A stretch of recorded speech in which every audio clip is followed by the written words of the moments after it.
बहुत समय पहले की बात है। एक छोटे से गांव के पास घने जंगलों के बीच एक रहस्यमयी जगह थी जिसे लोग चांदनी वन के नाम से जानते थे। ये जगह रात को चांद की रोशनी में चमक उठती थी और कहते हैं कि यहाँ पर एक अनोखी परी रहती थी, तारिका। तारिका कोई साधारण परी नहीं थी। उसकी आंखों में सितारों की चमक थी और पंखों में इंद्रधनुषी रोशनी। वह न केवल सुंदर थी, बल्कि उसमें एक खास शक्ति भी थी। वह लोगों के टूटे सपनों को फिर से जोड़ सकती थी, परंतु एक शर्त के साथ। वह केवल उन्हीं लोगों की मदद करती थी जिनके दिल सच्चे और इरादे नेक हों। गांव में एक लड़का रहता था, आरव। उसकी उम्र करीब 12 साल थी। उसके माता पिता बचपन में ही एक दुर्घटना में चल बसे थे। वह अपनी बूढ़ी दादी के साथ रहता था। आरव का सपना था कि वह बड़ा होकर एक महान चित्रकार बने। वह हर दिन पुराने कागजों और कोयले से चित्र बनाता, पर गांव में कोई उसकी कला को समझ नहीं पाता था। सब उसका मजाक उड़ाते थे। एक दिन जब आरव बहुत उदास था, वह अकेले जंगल की ओर निकल पड़ा। चलते चलते वह चांदनी वन में पहुंच गया। थककर वह एक चट्टान पर बैठ गया और आसमान की ओर देखने लगा। तभी अचानक चारों ओर एक उजाला फैल गया।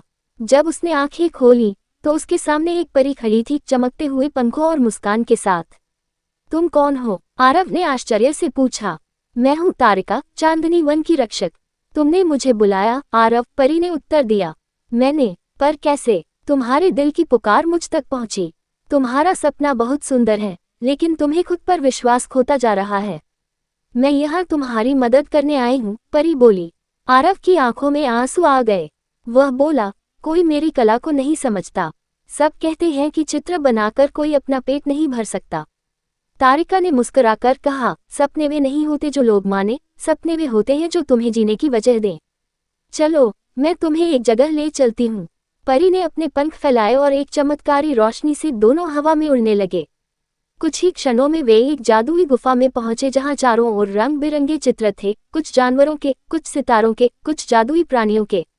ये वह जगह थी जहां दुनिया भर के भूले बिसरे कलाकारों की आत्माएं अपने अधूरे सपने पूरे करती थीं। परी ने कहा, तुम यहाँ अभ्यास कर सकते हो, पर याद रखो, कला में सबसे जरूरी चीज है भावनाएं।